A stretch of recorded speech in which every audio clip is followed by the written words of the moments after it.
1964. Ed and Lawrence are at the home of a girl named Victoria. Victoria tells them how one day her father told her that there was a shadow in their house, but Victoria didn't listen to her father. Days went by, and her father started shouting that, "There's something in the storeroom. It calls to me. It talks to me."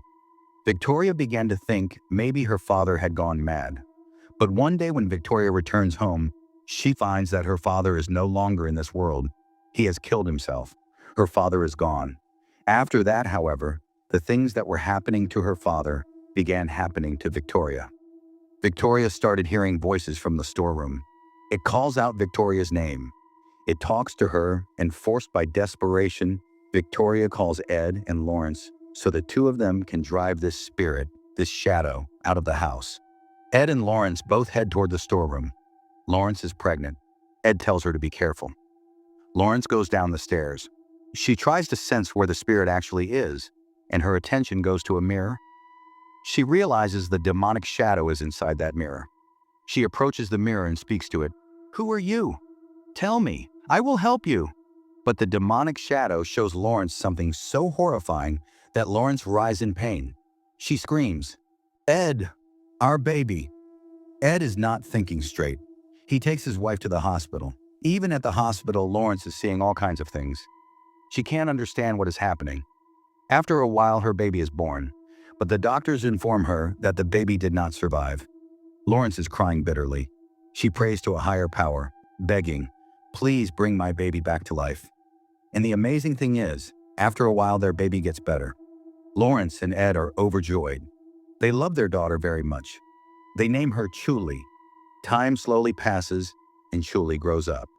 But inside Chuli was the same power Lawrence had, the power to see spirits. Chuli was just a child. She didn't understand what all this meant, but her mother taught her how to control these things. Time moves on, and now Chuli is grown up. It's the year 1986, and the story now takes us to another family. Everyone in this family is very happy today because their daughter Hyder has her confirmation at church. Everyone is celebrating. Hyder completes her confirmation, and they organize a party for her. Her grandfather John has also brought her a gift. Hyder opens the gift, and guess what it is? It's the very same mirror that Lawrence saw in that storeroom back in 1964. Hyder is very happy to see the mirror, but they don't know this is no ordinary mirror. Anyway, the whole family is unaware of the truth, and now Hyder is about to cut the cake. But suddenly she feels like someone blew out her candle from behind. She thinks her little brother Don did it, but Don denies it. An argument breaks out among them, and right then, the fluorescent light in the house falls onto the table. Everyone is terrified, and Hyder even gets hurt. But this was just the beginning. Before I take the story further, let me tell you, this was the scariest and truest incident of 1986. The most horrifying case of Ed and Lawrence's career, the one that changed their entire family. Now let's return to the story, which once again takes us back to Ed and Lawrence. Ed and Lawrence are telling everyone the story of Annabelle the doll and explaining about it.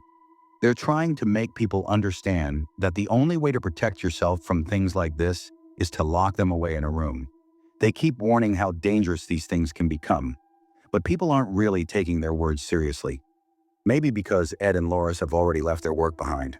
They're retired now, and all they do is give lectures that nobody seems interested in. Ed doesn't like this, but Lawrence and Julie always reassure him that everything will be fine. That night, the three of them are sitting in a restaurant having dinner. When Julie asks her dad if she can invite her boyfriend Tony to tomorrow's party, Lawrence and Ed agree, and the three of them are happy. But then, Laura suddenly senses a shadow nearby, and Julie feels it too. Loris is strong enough to handle it, but Julie is terrified. Loris tries to calm her daughter down, telling her that everything will be okay. But then she notices a hand resting on Julie's shoulder, and even Loris is frightened by that sight. Ed asks them what happened, but neither of them tells him anything. The story then takes us back to that same family. Just like every other day, Janet is busy with her chores, washing clothes, but she keeps feeling like someone is standing behind her. She brushes it off, thinking it's just her imagination. She goes back to chatting with her friend, while the kids keep running around the house playing. Again and again, the kids cross her path, and she warns them not to play in that spot. But just then, someone yanked her phone from behind. She thought maybe the kids were messing around. She started yelling, telling whoever was in the back room to come out, but no one answered.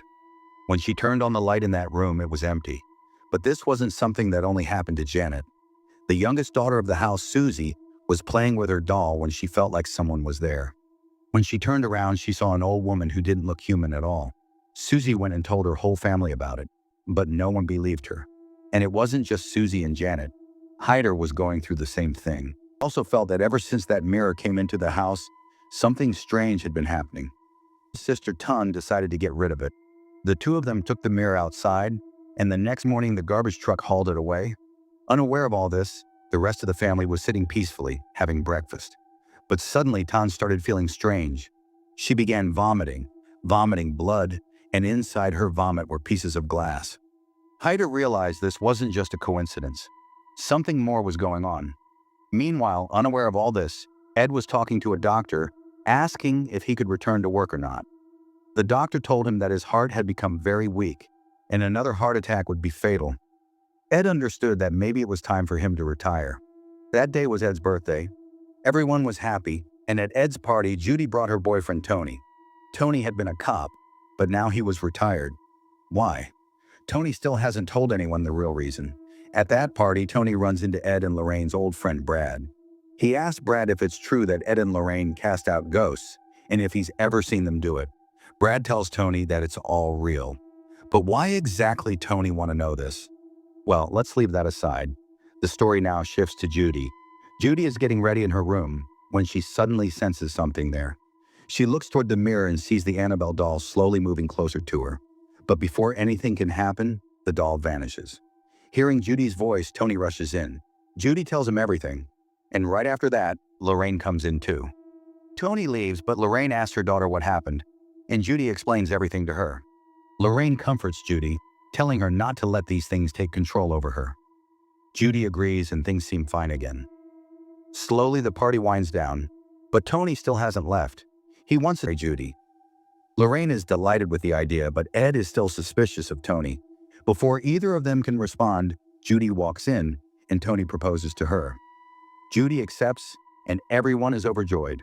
The party ends, and Father congratulates Ed and Lorraine before heading out.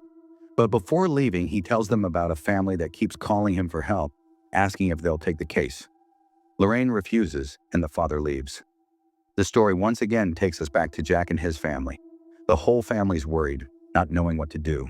Jack and his daughter are terrified, but Jack is trying his best to reassure everyone. That night, Jack tries to sleep, but suddenly he sees the shadow again, and then his body starts floating in the air. He can't even move. Meanwhile, unaware of all this, Hyder is checking the video recording from the day she cut the cake. She's trying to find out who actually blew out the candles, but when she watches the recording, a shadow appears in it. And then that shadow comes straight toward Hyder. She screams, waking everyone up. Zainab sees her husband suspended in the air. Somehow Jack comes back down, but the whole family is terrified. The next day, the news spreads everywhere. Reporters flood their home. Some people believe them, while others don't. Meanwhile, completely unaware of this, Lawrence takes her daughter Judy to pick out her wedding dress. Judy tries on her gown, but then she feels a strange presence inside the fitting room. At first, she brushes it off as her imagination, but slowly the shadow comes closer and grabs her throat. She screams. Lawrence rushes in and instantly realizes her daughter is in danger. But where did this danger come from? The story takes us back again to Jack's house. Now Father Gordon has arrived to see whether there's truly a shadow haunting them or not. He inspects the house and becomes convinced not one, but several demonic shadows are there. He rushes to the church, hoping to convince them and get help for the family. But will he succeed? Let's find out. A little later, Father Gordon senses that a shadow is following him. The phone in that room starts ringing. When Father answers it, a woman's voice comes through saying, "Your time is up." Before Father can even understand what's happening, all the doors slam shut, and a dark shadow tortures him to death. News of Father Gordon's death spreads quickly. He had been very close to Ed, Lorraine, and Judy. The three of them attend his funeral. But near the coffin, Judy starts to sense something. There they meet Father Singler, and Judy asks him where exactly Father Gordon died. Father tells them it happened in Pennsylvania. Judy overhears everything. Later, everyone goes back home. Lorraine is working in the kitchen when suddenly she feels that her daughter is in danger. She asks Tony where Judy is, and Tony tells her that Judy has already gone to that family's house. To save their daughter, Ed and Lorraine rush there too. Their only mission is to get Judy out safely, but Judy refuses to leave with them. She tells her parents, "These people need our help. Since when did you two start refusing to help families?" Hearing their daughter's words, Ed and Lorraine decide that they will take on one last case. They agree to stay, but Judy is still hiding something from them. She confides in Tony. "Do you know, I saw Father Gordon die with my own eyes. There's something here that wants me to stay. What it is, I don't know." While Judy is disturbed, Lorraine, ever since arriving at that house, has been sensing the presence of very powerful demonic spirits. But who are they? What do they want from her? Finally, Lorraine comes face to face with those spirits and discovers the truth. She tells Ed that before this house was even built, 3 people used to live here. A husband kept his wife locked up all the time, and she had grown tired of him. Eventually, she started an affair. When her husband found out about it, he killed both his wife and her wicked mother. After that, he killed himself. Since then, their spirits have been wandering around here. Hearing this story, Ed explains to Lorraine, "We've dealt with these kinds of spirits before." "Why are you so afraid?" Lorraine replies. "I suspect that all 3 of these spirits are being controlled by one demonic force. That same force is behind everything." Both Ed and Lorraine were already very frightened.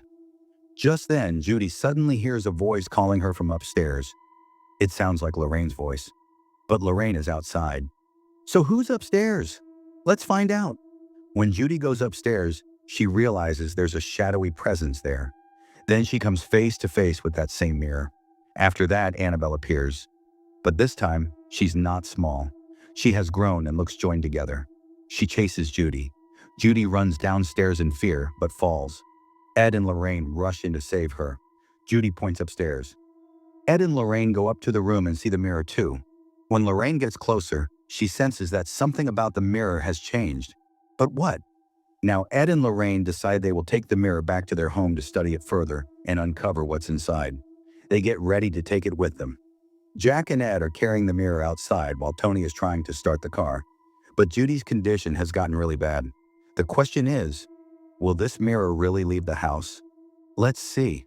As soon as Ed and Jack try to lift the mirror, something stirs inside the house. Tony can't get the car to start. A shadow is creeping up behind him. Jack sees a demonic spirit. And the most terrifying thing, Lawrence sees a shadow too. When Lawrence follows it, she realizes that a demonic spirit has now entered her daughter. Her daughter throws Lawrence down, and since Judy had already turned into something evil, she attacks Ed. She terrifies the entire family. Ed urges everyone to get out of the house. He can't make sense of what's happening. Meanwhile, the same husband and wife appear near Lawrence. Remember, the husband now wants to kill her, but before he can, Tony saves Lawrence. Now Lawrence knows the truth. She goes to Ed and tells him everything. From the very beginning, it was Judy that the mirror wanted. That's why she was brought here. The real target wasn't the family, but Judy. Now Lawrence and Ed realize they have to save their daughter at any cost. Jack and his family have already left the house. Ed begins to pray, and chaos erupts throughout the house. And Jody faints from the injury. They feel like maybe their daughter has died. But once again, Jody comes back to life. Do you think everything is fine now? Did you forget about the mirror? Now that mirror rises into the air and starts spinning, and this time it's going to kill all 4 of them. Ed, Lawrence, Jody, and Tony. Ed tries really hard to stop it, but the mirror won't stop now. Lawrence realizes that her powers alone aren't enough to stop it. She needs her daughter's help too, to stop the mirror. Now Ed and his family have saved Jack and his family, and they've also driven those spirits out of the house, trapping them inside the mirror. They take the mirror back to their home. A few days go by. Because of a severe stroke, Ed's health worsens. He can't even move, and 5 years later, he passes away. At the age of 96, Lawrence also leaves this world, but even today, their stories are still being told. So tell us, how did you like this final story of The Conjuring? Until then, watch other parts in my channel. Subscribe the channel for more stories like this.